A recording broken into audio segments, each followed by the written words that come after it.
Bonsoir à vous.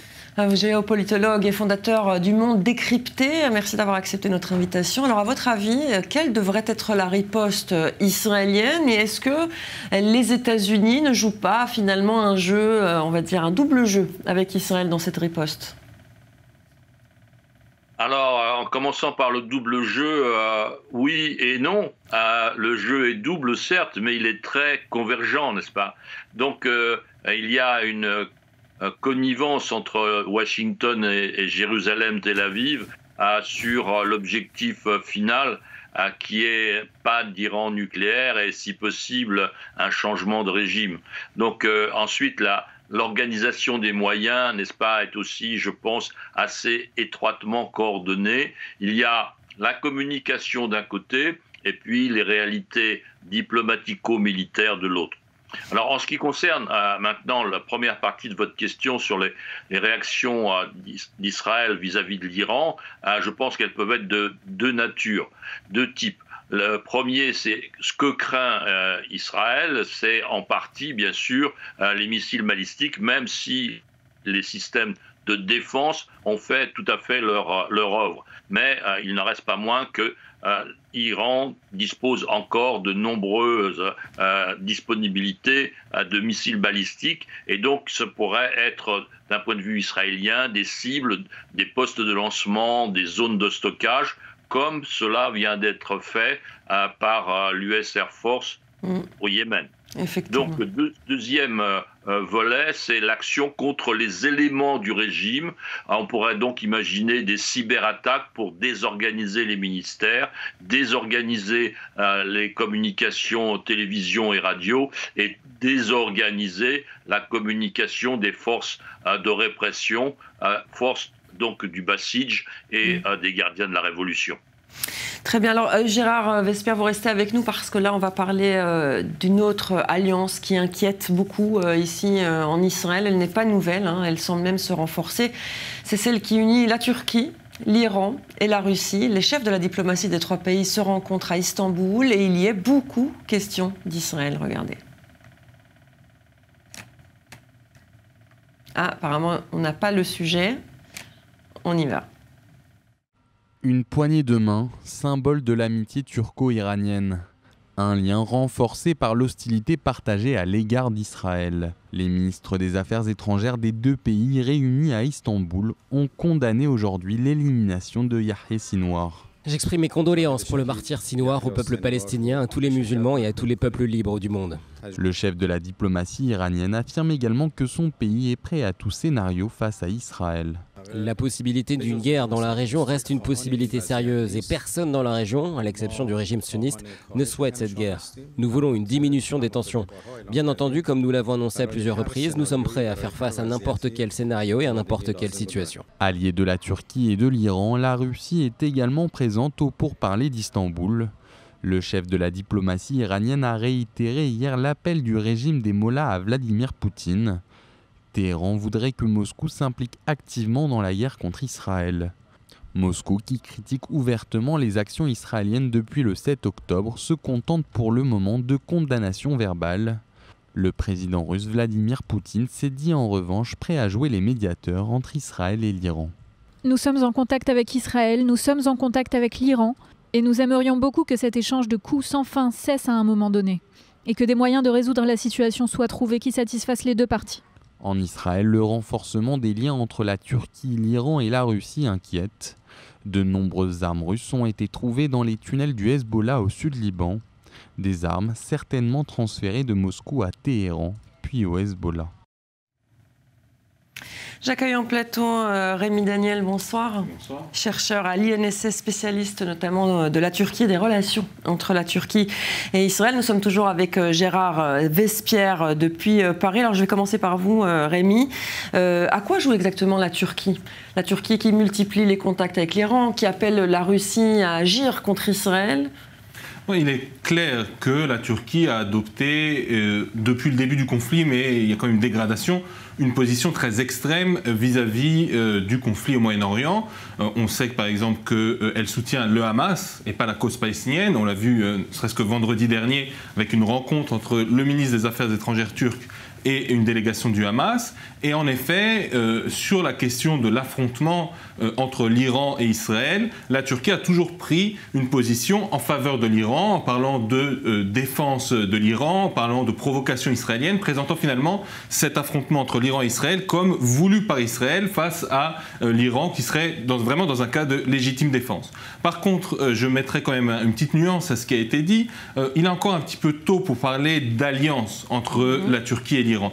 Il y a en effet un certain nombre d'intérêts communs et un rapprochement qu'on a vu entre les deux sur la question vraiment israélienne, mais il y a aussi beaucoup de frictions et de problèmes qui ne sont pas réglés. Il y a la question de l'Azerbaïdjan, la question de la Syrie, il y a aussi une espèce de concurrence entre les deux dans le nord de l'Irak. Donc les points de friction sont nombreux.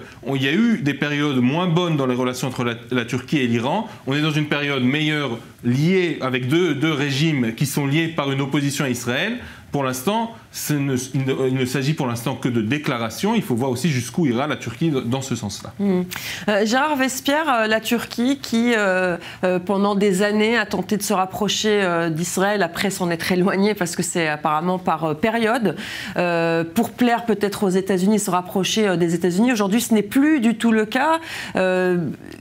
Là, pour l'instant, en tout cas, on voit que Erdogan, le président turc, va beaucoup plus loin. Il avait même déclaré, si je ne me trompe pas, vouloir envoyer des troupes, s'il le fallait, dans la bande de Gaza.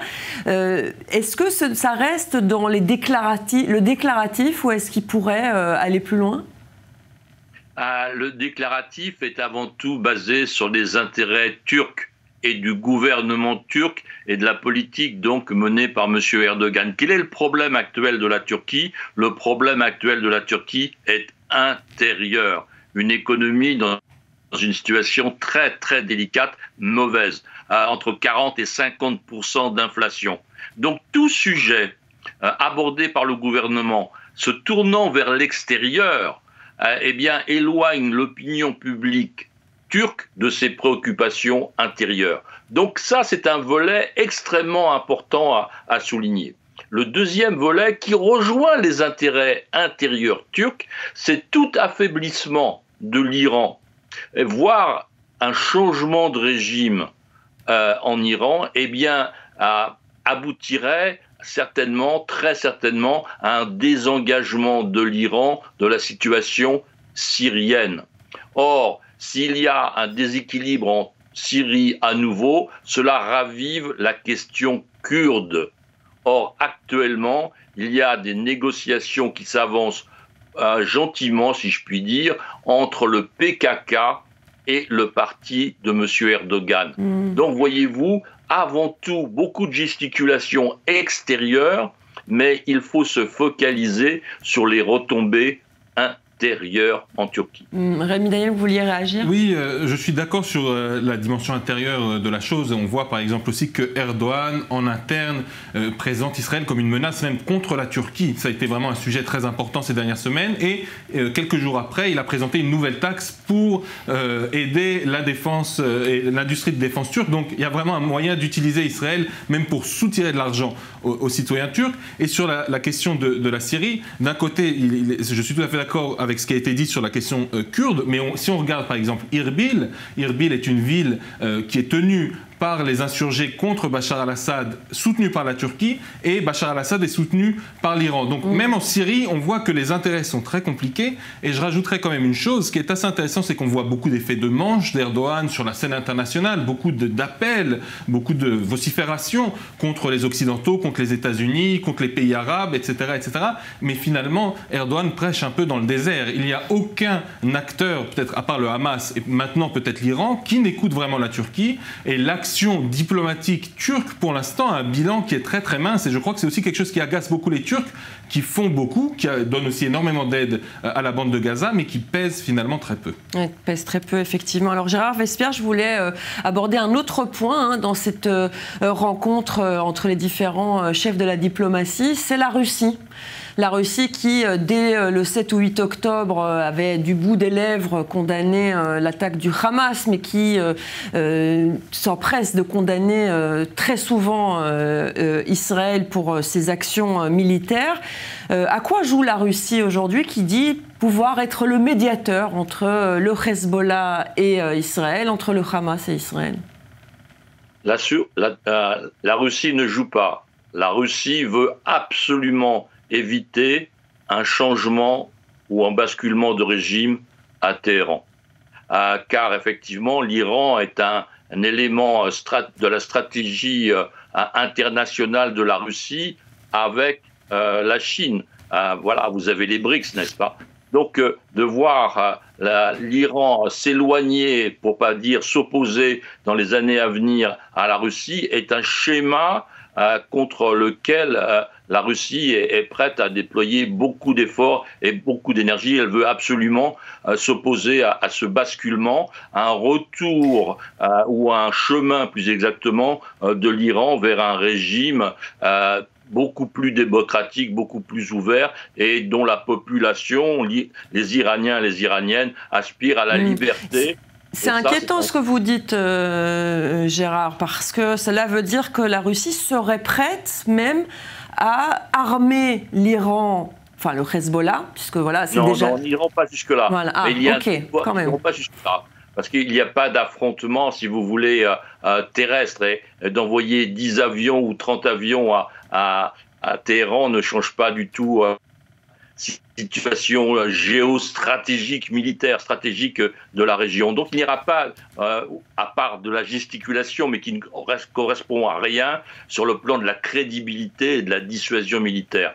Mais par contre, beaucoup de dissuasion, je dirais, de communication, beaucoup d'actions diplomatiques pour éviter que le régime de Téhéran soit amené à changer de camp. Et donc cela, c'est effectivement un objectif sur lequel la Russie est prête à passer beaucoup de temps et beaucoup de moyens. Rémi Daniel. Je pense d'abord que la coopération entre la Russie et l'Iran, on la voit aussi une nouvelle fois en Syrie, avec 2 soutiens très très forts de Bachar al-Assad.